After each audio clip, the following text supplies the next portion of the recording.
Hi, everybody, and welcome. Today, I want to talk about the challenges we're going to be facing as Venus moves through the sign of Gemini.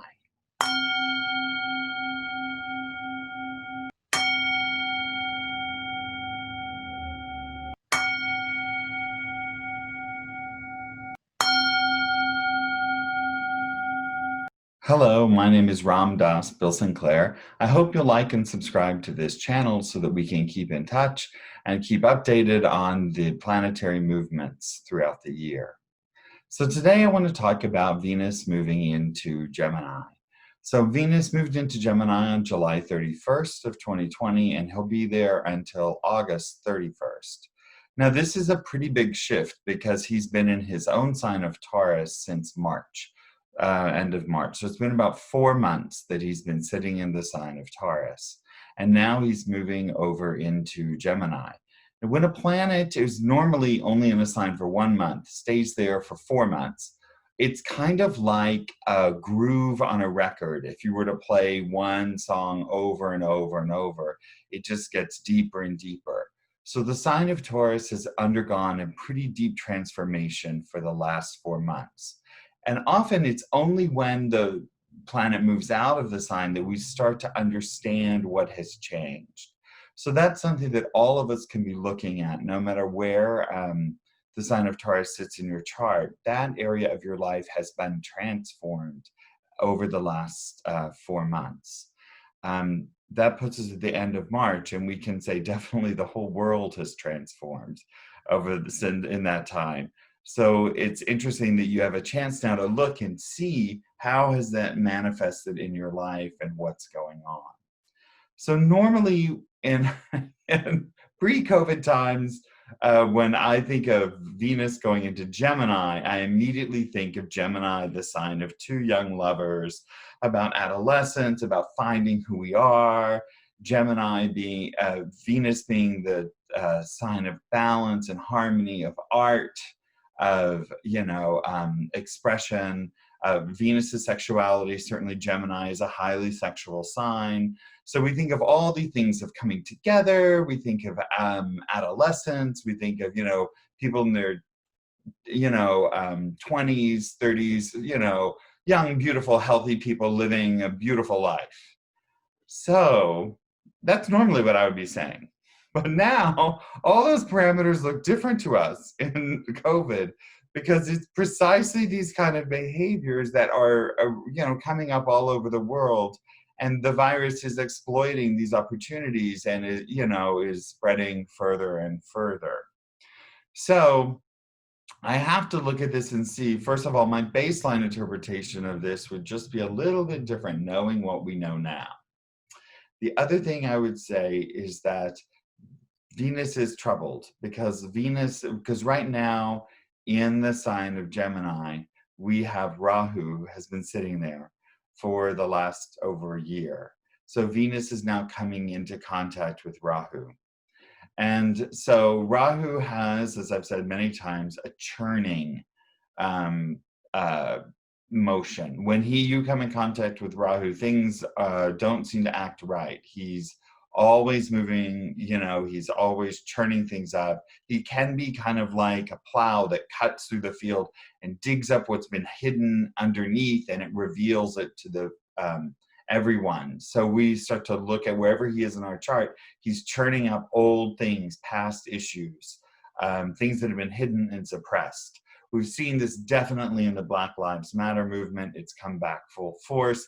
This is, a long history, and now we're having to face it, not only in the US, but globally. We're looking at how inequities we have in all societies that are acting out. We also have a power dynamic struggle. So this is, Rahu is what we call a demon force. And what that means is he's kind of an outsider. He represents not our normal daily life. And so we're looking at disreputable practices in all areas of government. We're starting to become more aware of how people are acting more for themselves than for the common good. And that's a key hallmark of a demon. And it's really not the right word. It's really asura, which means a person without light. So the focus is that they don't think of others naturally. And the idea is that they work for themselves over the common good, which when that force gets too strong, then we have to kind of reverse and come back together as a community. So Venus, this planet of balance and harmony that likes, is sitting next to this giant tumultuous force that's just like stirring things up. You can think of Rahu almost like even like a hurricane or a tornado, things like that. It's just swirling around. It's hard to get your footing in it. Secondly, Venus is being aspected by Mars. So wherever Mars looks, he causes damage. And so Venus and Mars are usually neutral to each other, but when anything that's aspected by Mars, this causes damage. Now, Mars, in turn, is being aspected by Saturn. And when Saturn is a malefic, it's a difficult planet, aspecting another malefic, it really, it causes a lot of chaos. So that puts Mars in a very bad mood. And then he's looking at Venus, which is means he has no compassion. Now, Mars's goal and the purpose here, the role he serves in our lives, is that he helps us to identify our weaknesses and overcome them. Unfortunately, when Mars is in a bad mood, he's not so much on the higher mind of let's help coming over it, and he become a little more aggressive and assertive towards us. So we feel like he may be playing more on our weaknesses. So while Venus is the planet, Venus is trying to help us find balance in the middle of this chaotic storm of Rahu. Mars is also looking at it, and he's not helping the situation. He's just adding more stress and pressure. It's kind of like having a bully suddenly move into your house, and you think like, oh my gosh, I'm really unbalanced. So this is the basic background that we have. Additionally, I like to look at the lunar signs. And the two lunar signs that really dominate this sign of Gemini are both, the first one's about going against social norms and destruction and protest and riot, you know, fires, things like that. It's in there. So Venus is kind of exacerbating that. And second one is about the frustration and grief and sadness and sorrow. So these things are going to continue to be coming up. Now, I should say that Rahu has been activating these two for the last year, and so we can see that it's a force that is awakening. And this is a part of Gemini that we often don't talk about. Usually it's a much more minor manifestations of that, because adolescence is its own manifestation of becoming your own self. So here we have this really dynamic force that's happening. So what I wanted to do was also look at the US chart and see what we can see about from the moment that Venus entered Gemini. I set the chart for Washington, D.C., and a couple things popped out to me. First of all, we have Capricorn rising, and this puts Saturn in the first house. So this gives, you know, more strength to Saturn in the US. Now, Saturn represents the common people. Saturn is retrograde right now, which means this is a perfect time for continued protest. Saturn is an enemy to the sun, who is the forces of government and organization and things like that. So this is, I expect that these protests will continue. And from this chart with Capricorn rising, Venus is seated in the sixth house. Now, this is the house of past karmas that are challenging and have now come to be resolved. So Venus will, in fact, I think, amplify many of the protests we're having, and this will be over the next month while it's there. And you will see more and more issues come up. I don't think we're even out of like the discovery phase of things. New groups may come into focus. There may be continued anarchy and things like this over this month. I also want to point out that Venus is seen differently in the Vedic system. When Lord Vishnu came to teach us about Venus, he manifested in a priestly family called Brahmins, but he has all the characteristics of a kshatriya, which is like a king and a warrior. So this is not the Aphrodite Venus that many people think of in astrology. This is a big guy that's super muscular and carries a giant axe. And he is there to rebalance the world by force. While Venus has the ability of negotiation, Venus in the Vedic system also has this power of being an enforcer. And so I think, I mean, this could indicate that given his challenging state, that there may be continued aggression from both sides of the conflict.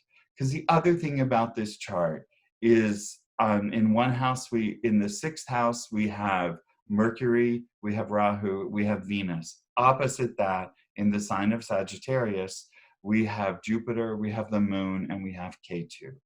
So all the benefics are tied very closely to the nodes, which means that the forces of calm, the forces of ease are being stirred up on both ends by the nodes.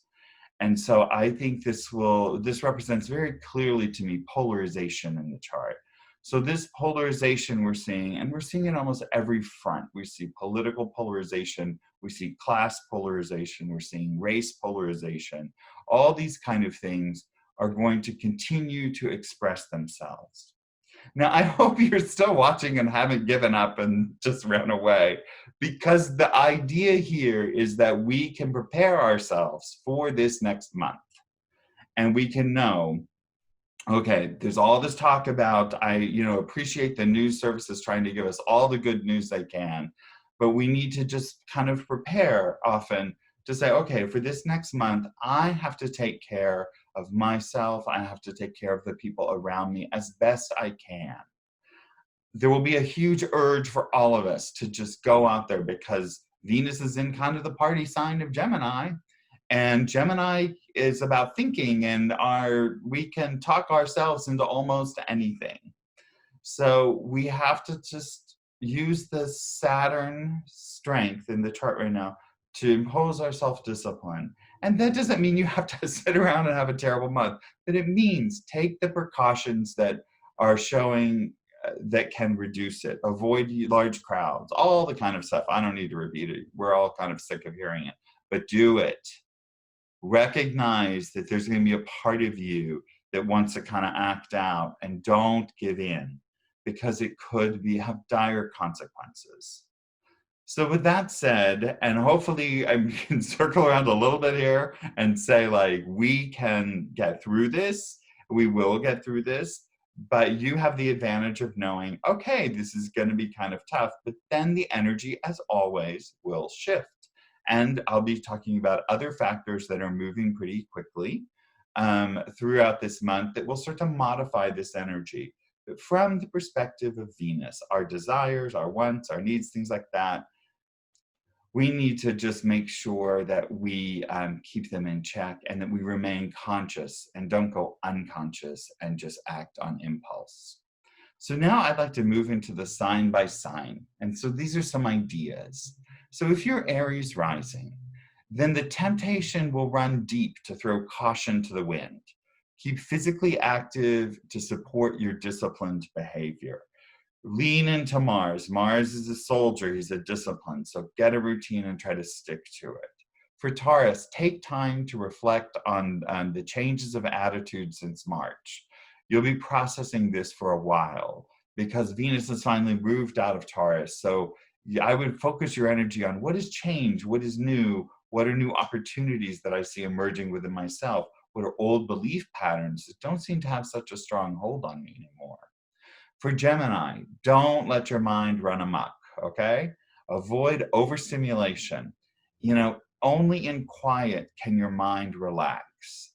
And that means you can have soft music or something like that, but, take time to really allow your mind to settle, like you would watch sand settling on the bottom of a pond, because then the water will clear and your mind will clear. So take time to do this, and this will help you go through this period. For Cancers, sleep and sex will need to be balanced. Too much or too little of either will have its own consequences. So keep an eye on that. For Leos, Secrets from the last year may begin to emerge. Remember to forgive others and yourself to promote healing.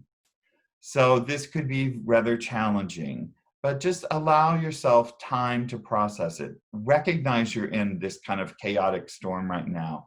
So don't make any rash actions.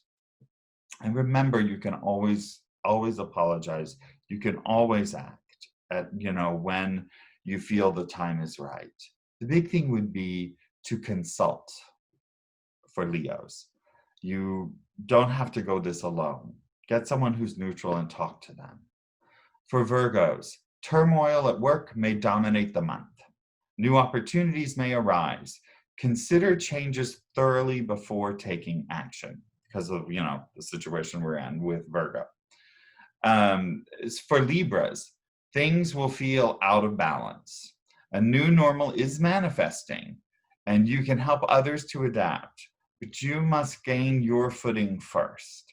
So take time to take care of yourself, and then you will be able to be the balancing force for those around you. Scorpios, old coping mechanisms may no longer work. This is the 7th sign from Taurus. So what used to always work may not work, or may give you different results. Take the opportunity to find healthier ways to get your wants and needs met. Sagittarians, conflict in relationships can be productive if both partners are able to share and listen. That's the hard part. It's so easy to share. It's so hard to listen. If you do that and take time and practice compassion, then the path forward will emerge. For Capricorns, polarization and conflict will impact you. Avoid situations that you cannot control. And what I mean by that is don't get too wrapped up in these big, giant shifts that are happening. Be aware of them. But I suggest you take like a news-free day every couple days just to limit it, because it can just exhaust you. And this is good advice for everyone. Aquarians, challenges with children may arise. Become centered before you engage, and you will get a better result. Do you see a theme here? It's all about us maintaining our balance in any way we can. And finally, for Pisceans, focus your energy on updating or clearing out your home space. This is time for even a new balance in your living situation. I hope this has been helpful. I have full confidence that with this knowledge, you'll be able to find opportunities and manifest peace and calm within the coming weeks. Thank you very much. Namaste.